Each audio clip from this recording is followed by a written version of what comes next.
All right, well, obviously a huge win for us. Anytime you win on the road in conference, it's a big deal. To win on the road at Clemson, huge deal. I think that's 8 losses in a little over a decade, so they don't lose here often.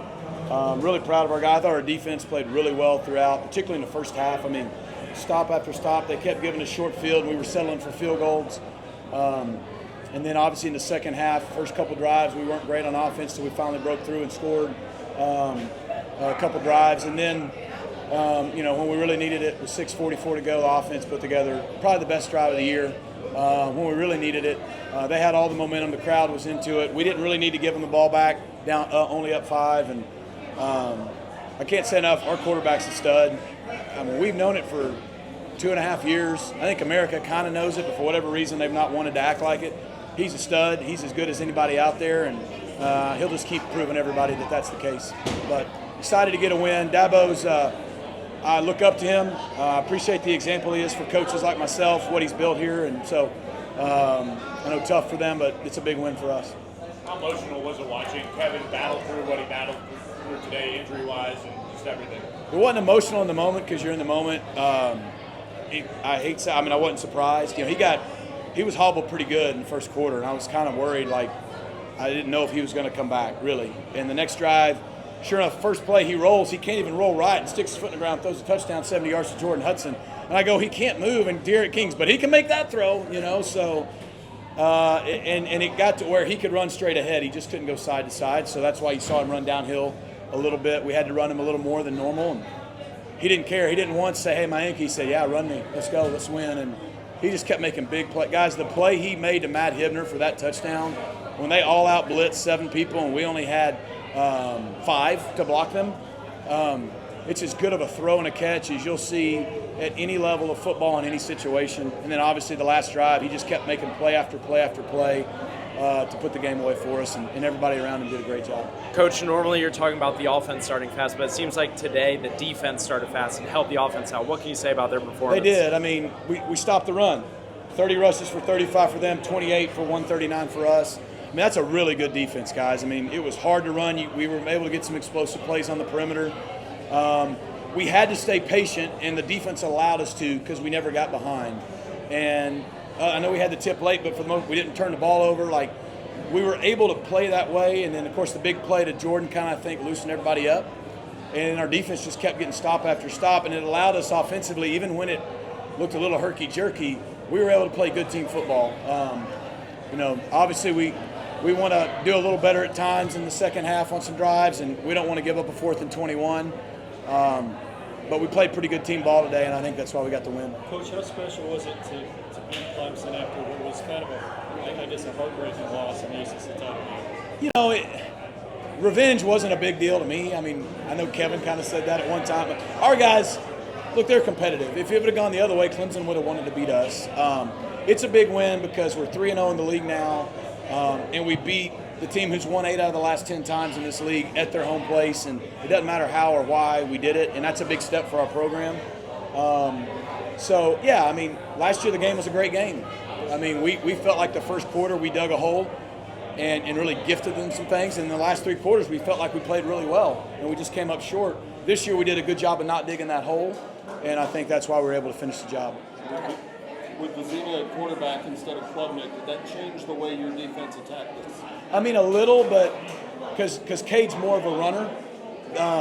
But I thought the kid did a good job for Clemson. I mean, he had the 1 sack earlier that was a fumble, but he didn't get him beat. He gave him chances. The 2 throws he made for touchdowns on the double move and the play action throwback were really good. He showed great poise. I can see why. I mean, you're not the number 2 quarterback at Clemson if you don't have something to you. And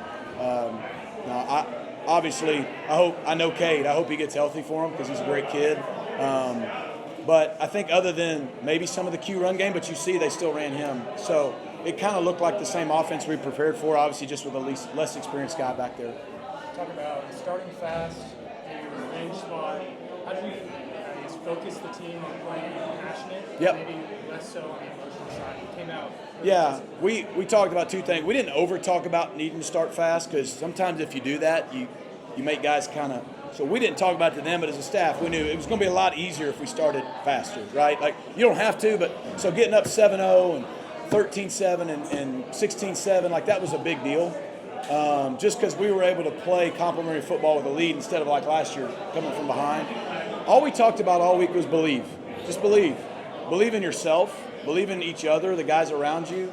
I mean this the right way. Believe you're the better team. Believe you're the better team.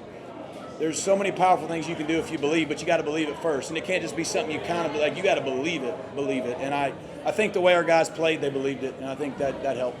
Kevin said this week that he felt like he was ready for the environment of playing in a place like Yeah. this. It's probably the biggest environment you've had since Penn State. Yeah. How do you feel like you've seen him develop in that sense in just like 7 or so games? Well, you go back to last year, and we played at Penn State, and we didn't play very well. But every step in this process for Kevin and for our program is growth. And now here we are in this stage with this environment, and when it got to 29-24 and they're turning the lights out on us and the place is going crazy, like you didn't see guys shrink in the moment. You saw them step to the moment, and that's because they had been there before. And so the old saying, act like you've been there before. I said it last year, you can't do it till you've done it. Well, last year we've been there, both the championship game and the playoff game, and that prepared us, especially Kevin, for today. And yeah, he didn't flinch, he didn't blink. As a matter of fact, he shined. You talked about stepping up in the moment. Sam Keltner had those big kicks Yeah, early. man. What were those decisions like when you see him make that first one? How easy it was to just roll him out there? Hey, you got to play with confidence, and we believe it. We got to make sure our guys know we believe in them. Sam has kicked it great every day in practice. We missed a few first couple games.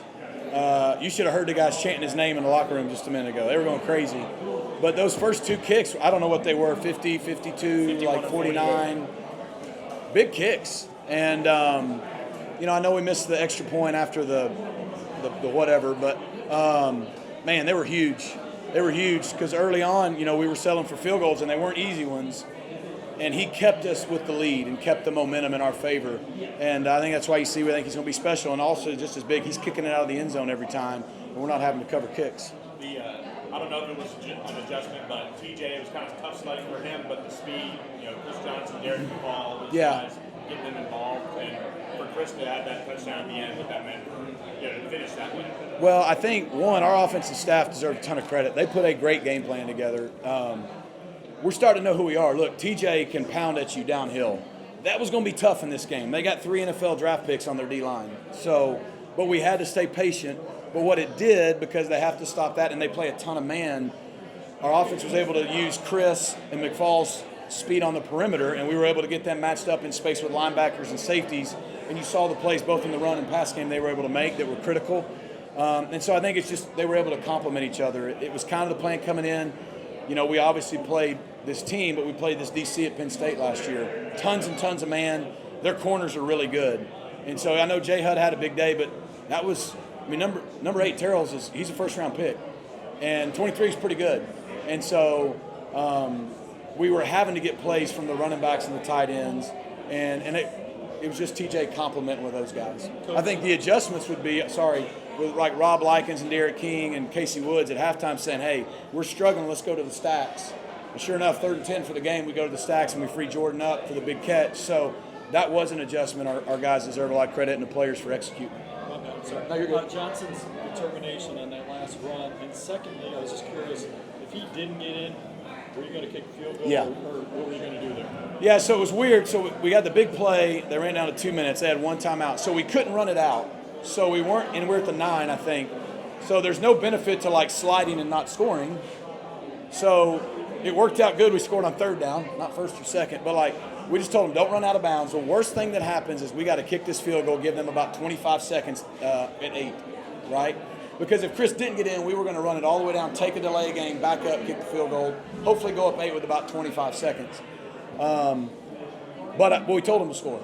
We definitely told them to score, and what a run. And that's another adjustment. Garen, we went to a blast play. The run he had earlier in the drive for about 12. We hadn't run all game. It was the same one he scored on. Just pretty good decision. But, yeah, great determination for a guy who's not a big back. I think last week and this week you've seen him really grow up and gain some confidence. Your defense the last few weeks has had some short yardage stops against Syracuse and Stanford. And then today in the second quarter, Clemson rolled out a 300-pound defensive tackle at running back and a couple offensive linemen in the backfield. How do you simulate that in practice, since they would at least put it on film for you? And what's the key to blowing that up and getting that stop? You don't. The key is getting penetration and getting him stopped before he gets started. Because if he gets any momentum, he's going to knock you back. And I guess Scott, he just has this deal. He likes to lure people into 3rd and 4th and 1. You know what I mean? That was a huge play. It was a big stop. I bet if I'm them, I think he's going to get that 99 times out of 100. And the key is getting the penetration and then swarming, because the first surge is one thing. We had guys running the ball to stop the second surge, so it's big. The ACC, there's a lot of parity in this league right now, and you see Clemson's lost a couple, Florida State's lost a couple, Miami loses last night. How important is it to be one of 3 teams right now that still controls your own destiny? It's important because I watched that Miami-Louisville game, and that's 2 playoff caliber teams. They're loaded with talent. We got to play both of them. We don't have to worry about them right now. I think the league's really deep. And, you know, at some point, let's start getting credit to our league like we do the other leagues. When Louisville goes and beats Miami, let's say Louisville's really good.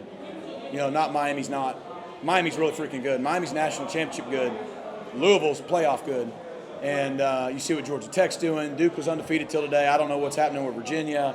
I mean, and there's others I'm missing. Pitt. Like, our league is deep, and you don't get any weeks off. So you know, hopefully we'll get the respect that other leagues get. Brandon Milestone forcing that fumble early and just kind of his play snowballing in the right direction for him. Brandon Milestone and Brandon Booker have grown up before everyone's eyes this year and are really fast, right? You don't have Barker, you don't have Kilgore, your veterans replacing your 2 veterans from last year. And you see now that week 1, 2, 3, 4 was ugly at times, but that growth and development has sped them up to today when they're playing at Clemson, and they're playing like seasoned veterans. And, you know, just can't say enough about Brandon. Brandon loves this place. Brandon loves SMU, and he leaves it all out there, and his teammates love him for it. We've had a great conference. This is 20 in a row conference victories. How does that feel? What does that mean for the program? I don't know. It's hard to put into words. It's a big deal. 20 in a row, 11 in the ACC. I mean,